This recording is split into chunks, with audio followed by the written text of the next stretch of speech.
Aborigine, which means what? Black folks. You never find a white aborigine. Rather, aborigines are called natives, or they're always dark-skinned people. You and I are aborigines. Did you know that race was not always considered a biological or genetic category? So how did we come to understand it that way today?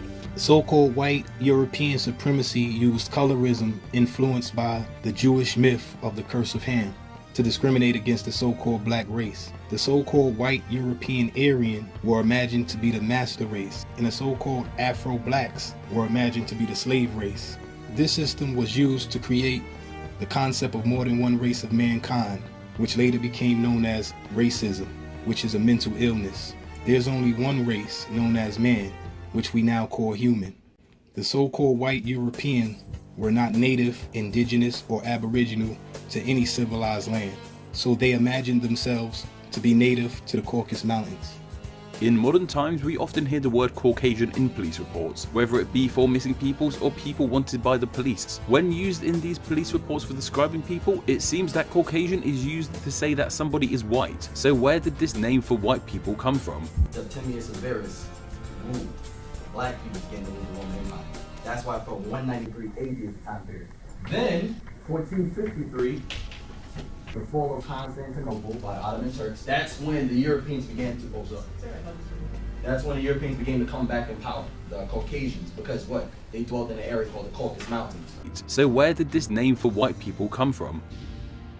We all have a working definition of race. Whether you kinda understand it, hate it, claim not to see it, or study it, hint hint, cough cough, that's me, it still plays a role in all of our daily lives. From the way that people interact to the places they live and stereotypes they face, race is still a determining factor in our social structures, both inside and outside of the US. This is a US specific video about race, since these histories operate differently across various contexts. Okay, so let's get started by asking, what were some of the earliest definitions of race? Well, before we started thinking of race along the lines of biology, genetics, or phenotype, aka physical appearance, did you know that it was largely considered a category of kinship or group affiliation? In the 16th century, we started to see the use of the word race in English, but it isn't attributed to physical traits or behavior. It meant quite literally that you were all members of the same household, group, or shared a common ancestor.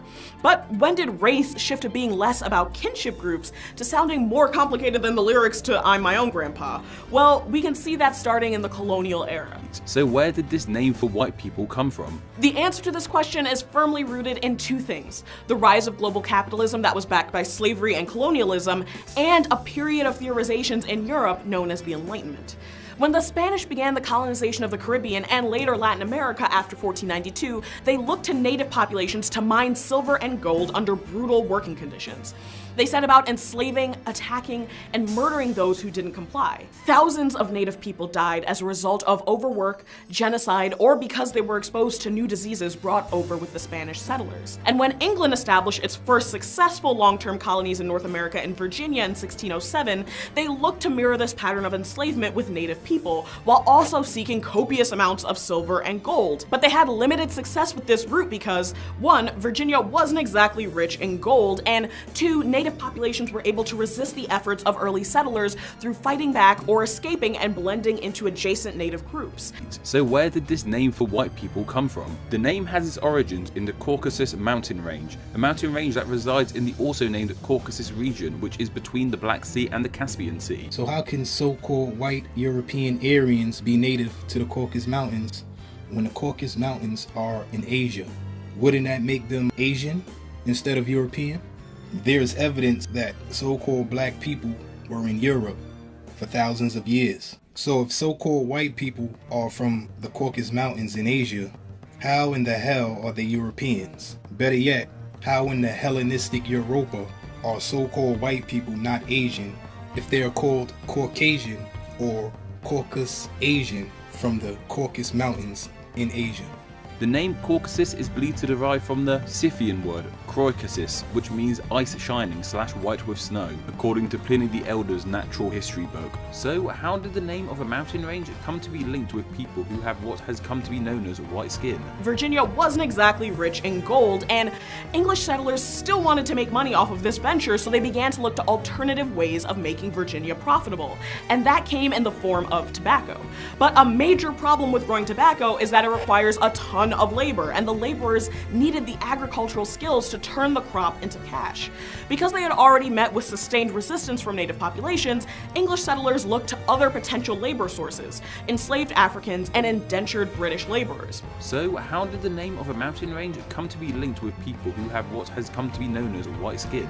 Well, for this we have German physician, naturalist, physiologist and anthropologist Johann Friedrich Blumenbach to thank. Blumenbach introduced the idea of a new way of defining races. However, his idea of race was based on physical appearance as opposed to geography, yet the names of his ideas for races do come from geography. He split race into 5 different groups: Mongolian, which he called the yellow race that he saw in lands such as Japan and China; Ethiopian, which he called the black race that he categorized as all Africans, minus those in the north of Africa; Malayan, which he called the brown race that he felt included Aboriginal Australians and Pacific Islanders; American, which he called the red race, which included the Native American race; and the aforementioned Caucasian race, which he called the white race, which he believed covered the majority of Europe, Western Asia and North Africa. Of course, this isn't the scientific fact, but just one person's interpretation. There are some important distinctions to make between enslaved Africans and indentured British laborers. First, indenture was a contractual agreement with fixed terms that varied widely.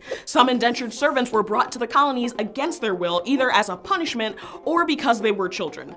Terms of these contracts were often very exploitative, but many came willingly in exchange for their passage to the new colonies, and many of these indentured servants finished the terms of their contracts and began lives as property owners. Enslavement of Africans was an entirely different category of labor from indenture, because 1, slavery was for life, not for a fixed term or a number of years. 2, slaves were not considered human. 3, it was not a contract because it takes 2 consenting humans to enter into a contract. And 4, slave laws were enacted codifying hereditary slavery, meaning that if you were enslaved and had children, then those children would also remain in slavery. With the expansion of this system, there was understandably some resistance, even from Europeans. So in order to continue to justify slavery, we start to see the pseudoscience of race emerge that connected physical features, behavior, and legal rights right around the 18th century when colonial use of slaves was expanding. Blumenbach observed a lot of physical characteristics of different humans. One part of the body he was particularly interested in and thought was significantly important was the human skull. While researching skulls for his white race, he came across the skulls of Georgians and felt they perfectly captured the characteristics of his white race, naming his white race after the Caucasus Mountains that run along Georgia's northern border. Blumenbach's research was carried out during the turn of the 19th century, and of course the world has changed significantly since then. Anthropologist Audrey Smedley notes that scientific ideas about physical appearance and racial difference in the 18th century were largely folk ideas used to justify already existent social norms. So as a result of a desire to perpetuate systems of exploitation, more and more distinctions were made about the supposed differences amongst races, primarily the differences of black people from their white counterparts. This evolution of race became more concretized after social structures of slavery were in place, and not before, and was solidified by the Enlightenment. Blumenbach was an interesting fella. Despite pioneering the 5-race ideology and going so far to declare the other 4 non-Caucasian races as, and I'm quoting the man here, physically and morally degenerate forms of God's original creation, with God's original creation he believed to be the Caucasian race. Yet despite all this, Blumenbach is considered one of the least racist thinkers of the Enlightenment. Historian Nella Irvin Painter explained that throughout his work, and especially in the definitive 1795 edition of On the Natural Variety of Mankind, Blumenbach rejected racial hierarchy and emphasized the unity of mankind. Yet Blumenbach's ideas have become the foundation of something that has become known as scientific racism, in which people use the biology of others to justify their own superiority, with one infamous example being the use of skull size, as I mentioned earlier, to demonstrate that one race was smarter than the other. This was seen particularly in the United States to justify racial discrimination and slavery. The Enlightenment was a period of primarily European thought and ideological development that saw the emergence of some key concepts that tie back into today's discussion. First, there was a push in scientific communities to categorize the natural world using reason and creating elaborate hierarchical systems that emphasize emphasized the similarities between different species and subgroups and the inherent differences amongst others, and race was fitted into this same mold. As European theorists looked to classify the world into scientific groupings, physical markers that were already established social norms through enslavement and genocide were ways that they sought to prove that this was the natural order and not a social construction. The Enlightenment formulation of history also played a crucial role in the development of social ideologies of race. Kant, Hegel, and other philosophers of their day claimed that certain racial groups stood outside of history or had no history, and this included all groups that they considered non-white or outside of European ideals of modernity. This meant that groups that were devoid of history and culture were inherently less valuable and therefore subordinate to other races, and they were cast as the natural sacrifices of progress. These assumptions were also codified into law in the 18th and 19th century. The first naturalization laws of the United States in 1790 limited naturalized citizenship to free white persons and excluded other groups.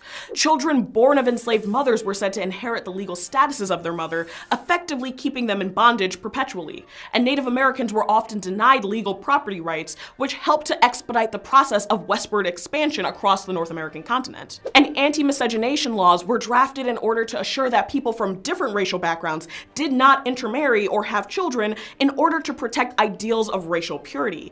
But these racial categorizations didn't always neatly align with skin tone.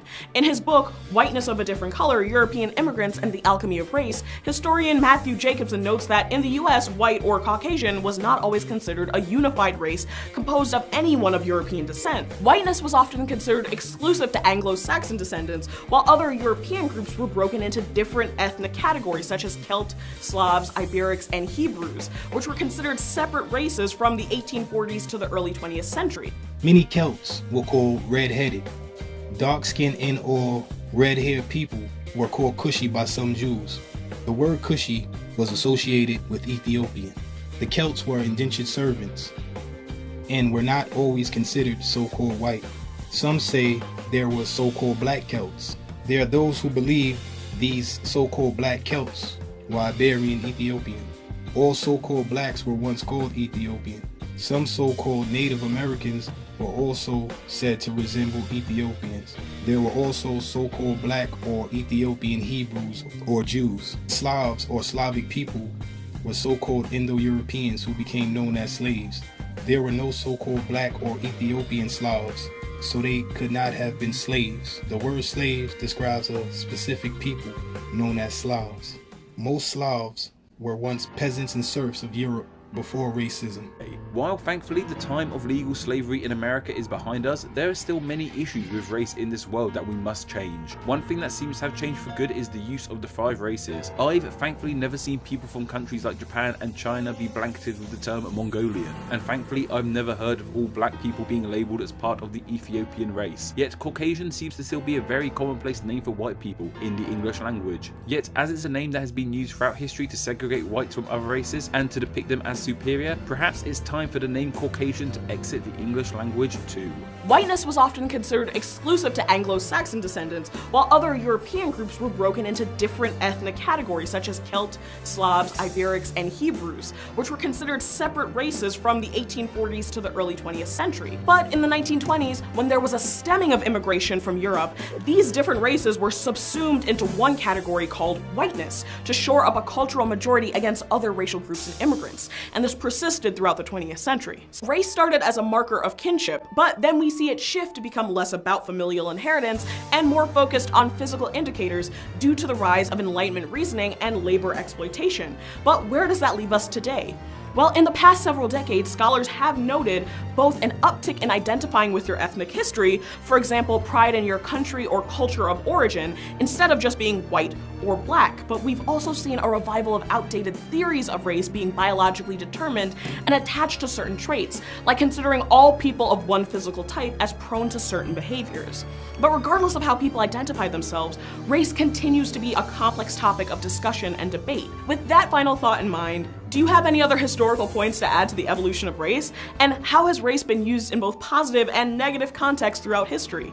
For me, the positive effect of race is that it united mankind in one human family. The negative effect is the concept of more than one race of human, which we call racism.